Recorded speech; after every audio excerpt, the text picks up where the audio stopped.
Um, hey everybody, welcome to Trombone Is Enough. This is episode 4, and my guest today is April Dalton. Hello. I'm really excited to have April here. Thanks for being here. Of course. April, you're welcome. No, thank you. April is one of my trombone students, and we just started working together a couple months ago, I think. Yeah. So why don't we, I'd like to know where you're from and what your music history is and why in the world you picked trombone. That's what people always ask me. So Yeah. where did you grow up? So I grew up in Cincinnati, not from St. Louis. Oh, I don't think I knew that. Yeah. Are you a Reds fan? Baseball? No, Okay. no. I'm definitely a Cardinals fan. Oh, good. Yeah. Okay. Yeah. I am a Bengals fan though. Okay. So I gotta stick with the football. Sure, I understand. Yeah. I'm a Bears fan. Nice. So, yeah. So. Yeah, so I'm actually from the Kentucky side of the rivers, but I usually just say Cincinnati because everyone knows where that's at. Okay. Yeah, but I'm from Covington, Kentucky, and I went to Holmes High School. Apparently that's a St. Louis thing. You're supposed to say the Yes, the we all school. ask each other about high schools. Yeah. So that's the school that I went to, and I moved here, I think in 2009, fell in love with the city, and decided to stay. And what brought you here? I was dating someone at the time, Uh-huh. but I met them through a indoor percussion group that I was participating in called Gateway Indoor Percussion. Oh. And so I would drive out here every weekend and rehearse with them, and then we would do shows and then compete. Okay. And then we What usually instrument have were you playing? cymbals. Oh, Yeah.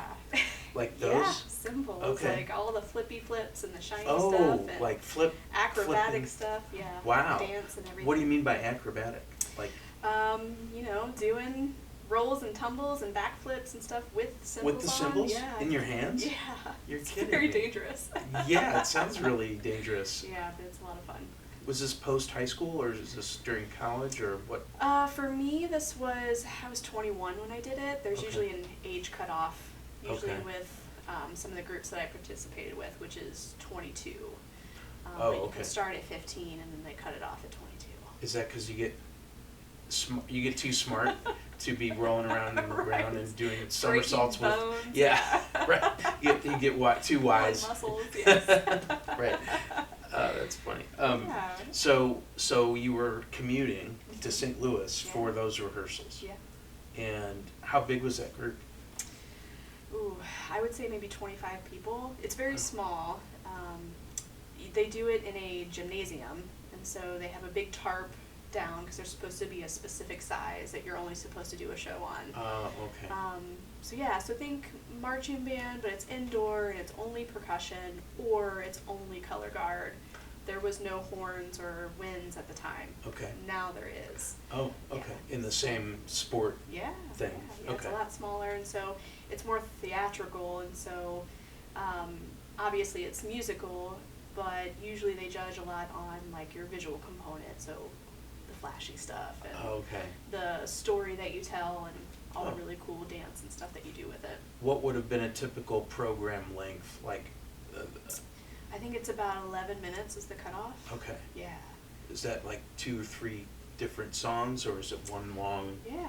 So we get arrangers that will come in and write a complete visual show with some kind of tune of some kind. It's either original or kind of copied, and just write a story with a piece of music, and yeah.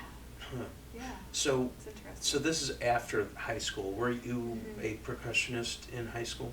No, not at all. Oh, you weren't? I was asked to come audition for Gateway Indoor Percussion after doing 3 years of drum corps on baritone, and I learned that so I could still play something, but in a marching setting, because at the time trombones were not supposed to be in a marching band at all. Really? Mm-hmm. Weren't supposed to be? They're not supposed to be, but people will put them in. They just weren't popular back then. Oh. Like during that time frame, I think Okay. it was because my director had marched drum corps Madison Scouts, and they were very old school and traditional, and so trombones were not a part of the marching arts Really? at all. Oh my gosh, Yeah. I had no idea. So I had to learn how to play baritone, so I taught myself how to play that. And Okay. yeah, so I can play euphonium Yeah. and trombone.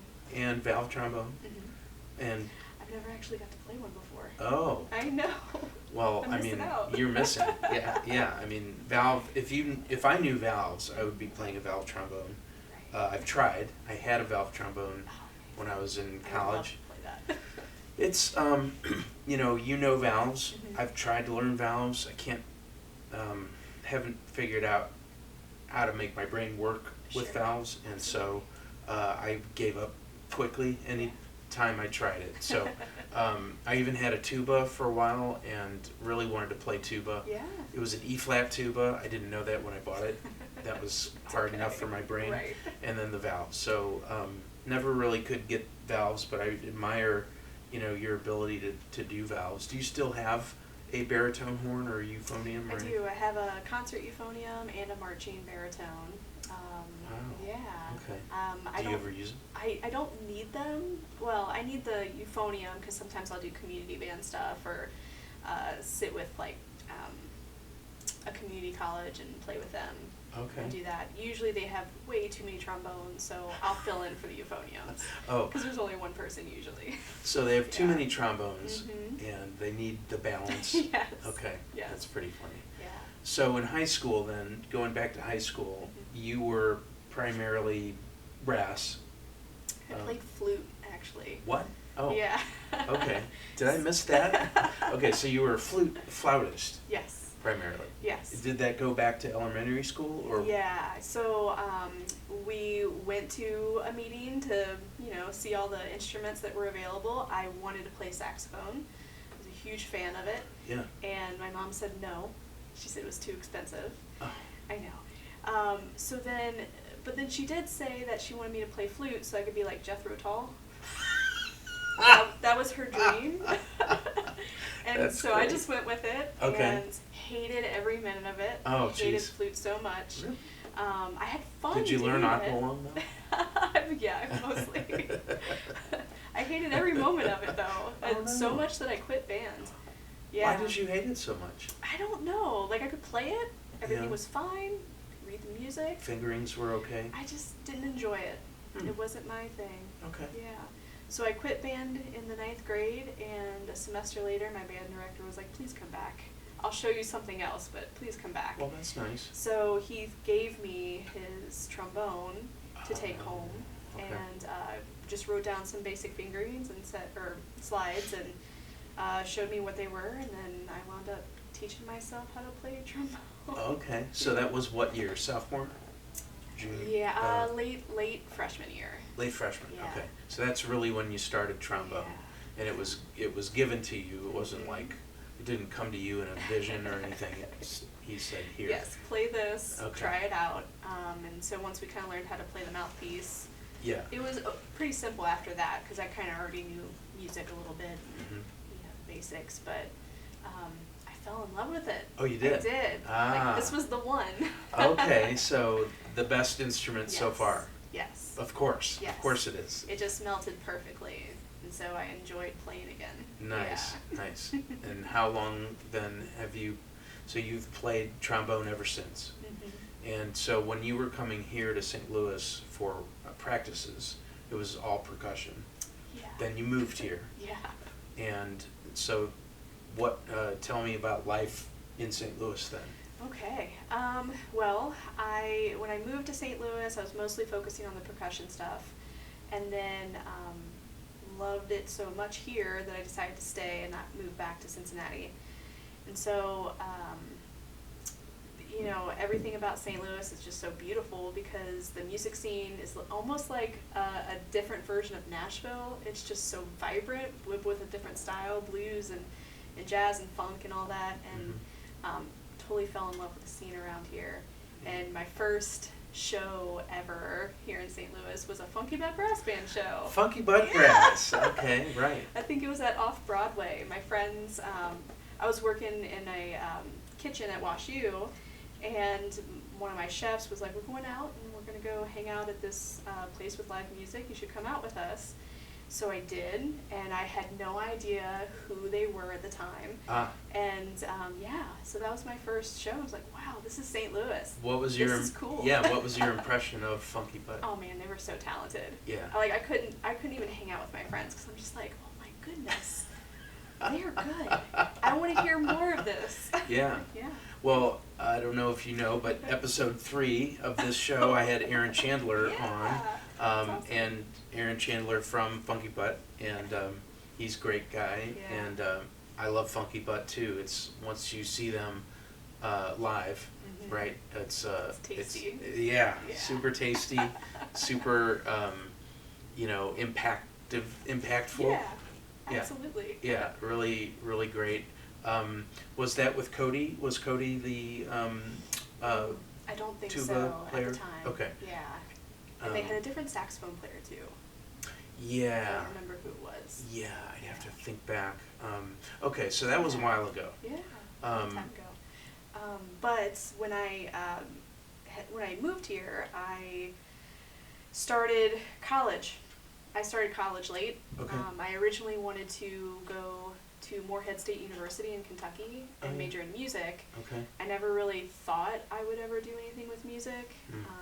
but I had met their trombone professor there, and we just connected, Okay. and I wanted to be mentored by that person and really wanted to kind of have a career in music.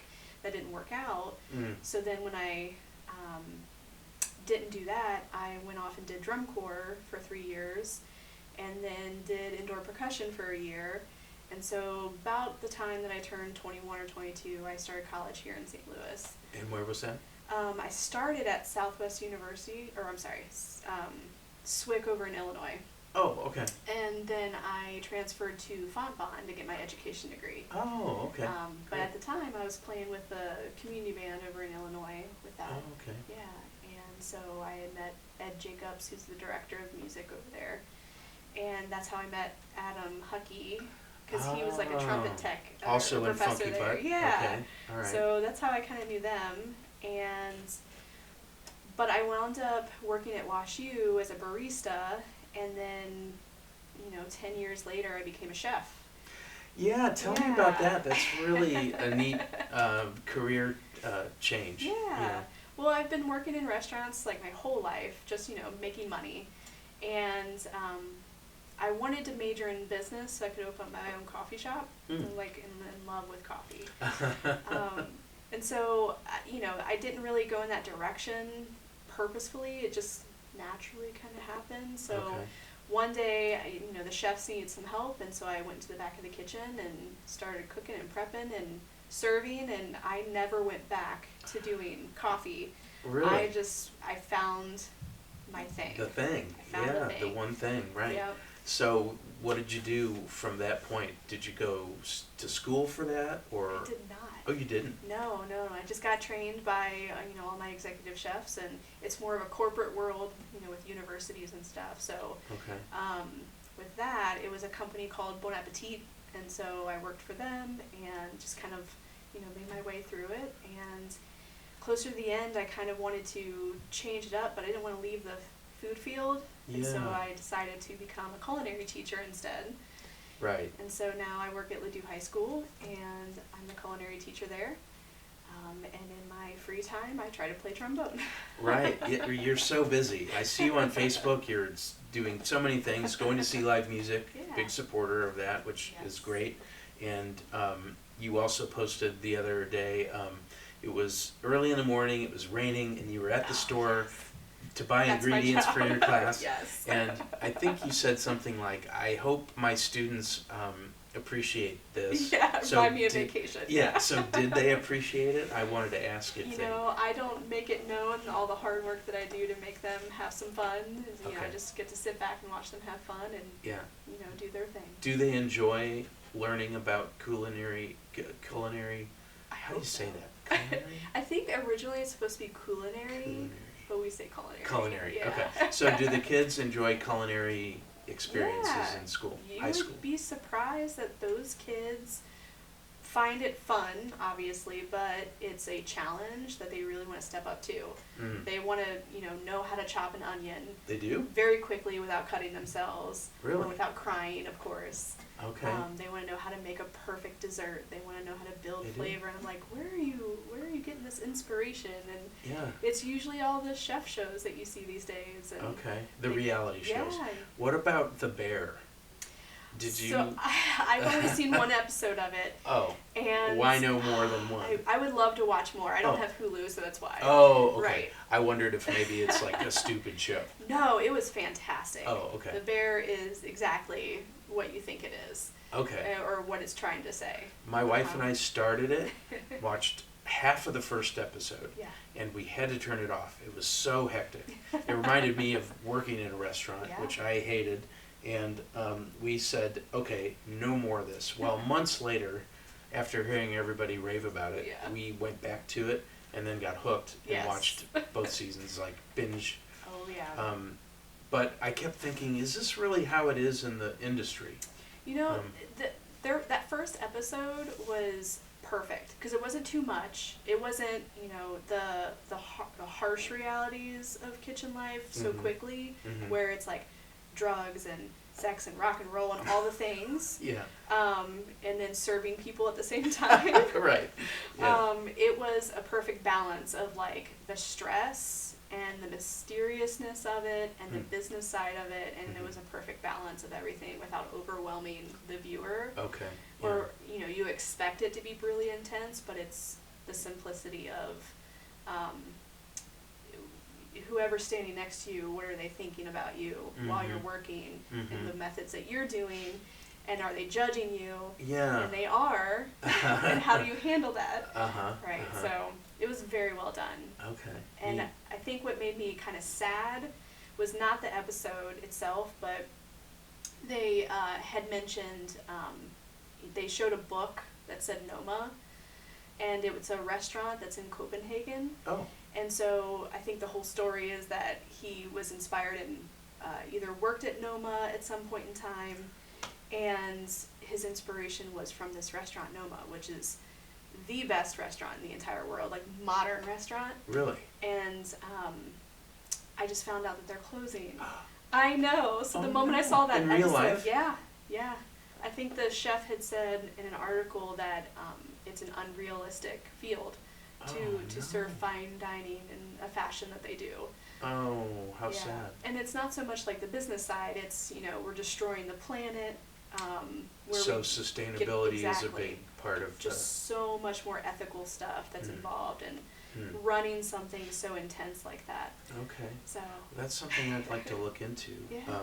That's fascinating. So culinary whiz during the day, trombone. You're also playing bass, guitar, I'm right? learning bass. Yeah. Yeah. So how did you decide you wanted to do that? I'm just curious what I always brought wanted that. to. Oh. I always wanted to. Why? What about the bass guitar? I think I just naturally gravitate to low tones in general, and so I think maybe that's why I kind of fell in love with this too. And at the time when I was a teenager, I was into like death metal, and I was like a total goth kid. And so I just wanted to play bass and play all these also really funky tunes because I was really into like Earth, Wind and Fire and Tower of Power, and I'm like, I love like the bass lines, and I wanted to do that. Okay. And so I asked for a bass guitar for Christmas one day, and I got one, and I played it once. Oh. And then never touched it again. Okay. So then, How long ago was that? man, I was 15. Oh, wow. Long time okay. ago, So, yeah. So now that I've, you know, figured teaching out, I'm in my 8th year of teaching. I figured it out now. I feel comfortable. I don't feel stressed anymore. I'm not overly busy. I'm not working in restaurants anymore. I have some free time. I wanted to learn something new. I wanted to challenge myself. And this is obviously challenging enough, but I always wanted to learn how to play bass. Sure, so why not? That's my next thing. Yeah, well, good deal. I thought it was exciting when we were having a lesson and I saw you had a bass, and I love the bass as well. I like low end. You know, I've always listened to bass lines, and so I get it. Like, I understand. When you said you like low end, I noticed once again, your horn is so much bigger than mine. If you've ever like We're bell playing to bell, Tetris here. yeah. So like yours is at least an inch. Oh wow, yeah, that is bigger. Yeah. Have you always played on that large size of bell, or does that even seem large to you? Have you played larger trombones or smaller trombones? My very first trombone, I think, was a King 2B, So silver smaller. plated. Oh, And really? it was tasty. Like, I Wow. loved that horn, and Yeah. it got stolen. Oh, I know. so sad. So sad. If it was like do you know what model? Because some of the King's silver, like Silver Sonic, It was I think. beautiful. It sounded great. Yeah. And it got But I stolen. don't remember. Yeah, I don't remember. That's too I was a bad. teenager and just dumb and left it out one day, and I know. It was so sad. Yeah. It's a bummer. And then we went and got a new horn, and I went shopping around and played some stuff. And at the time, I didn't know that you could like find the right fit. I always thought it was always the same. Like whatever horn you play, it's all the same. Okay. Right. I didn't know anything about Sure. shopping around for horns. Right. Because the one that I got, my dad just got on eBay and was like, "Hey, this will work," and it wound up being an incredible horn. Oh. I know. Neat. So then, shopping around, went to go play something, and I played a Bach with an attachment on it, and it just was perfect. It was the one. Yeah. And my mom wouldn't get it for me. It was just a little too expensive. Oh, yeah, I they're was nice like, ones. okay, no worries. Yeah. So we went and tried something different, and I wound up getting a Con, I think 88H with a rose colored Nice. plate, and that one is gorgeous. Yeah. And I didn't realize it at the time until I really started to understand trombone more, and started developing my sound a little bit better. But Yeah. that horn is beautiful. And you still have that. I do. I think I've seen it, right? That's the one that I usually play with, and then Yeah. I just got this one, and this is a Con. But yeah, I think I've always kind of played with the size, and the airflow just comes out really well. That's great. Well, why don't we hear that airflow? Okay. Why don't we do some playing? You want Yeah, to that play some sounds stuff? We've got some duets here. I'm gonna switch into my reading glasses, and so. And I don't have my glasses either, so this. That's right. It's gonna be fun. Yeah. Sorry that you couldn't find yours. That's totally neat. I'm going to tell the audience that this is the Amsden book that we're working through and learning keys, and I just love the Amsden process. You know, he really gets us used to hearing a key and listening to the music as it flows, and how the accidentals are sort of tipping us off about tonal changes, and so it's really fun stuff to play. So this one, Okay. and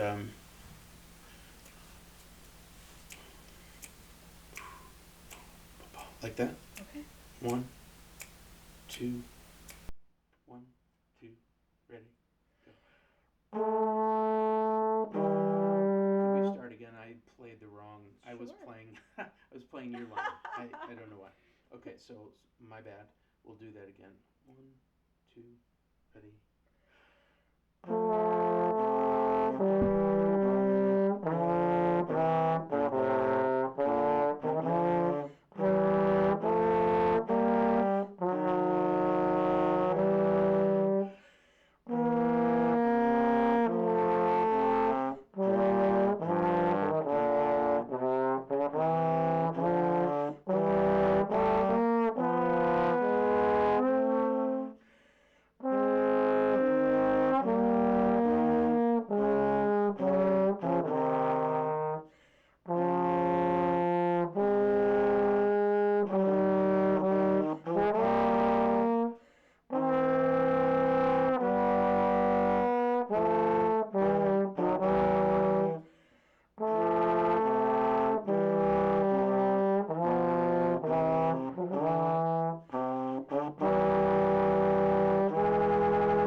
Awesome.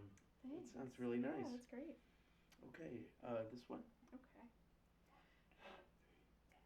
like that. Okay. 1, 2, 3, 1, ready.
Awesome. Thank you. That sounded great. Thanks.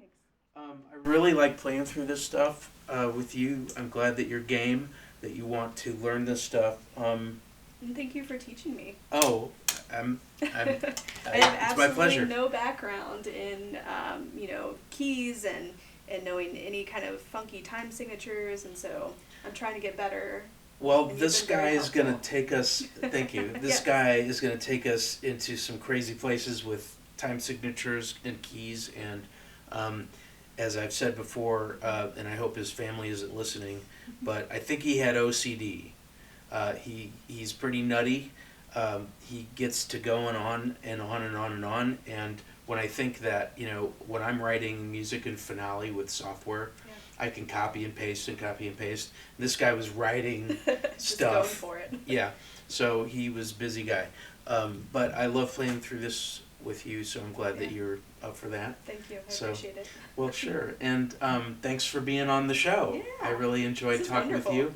you. Awesome. It's great to learn about your story and all the instruments you play and also your culinary skills. So exciting. Yeah. So once again, April Dalton, Trombone Is Enough. What more do I need to say? Not much. Yeah. So thanks and have a great day.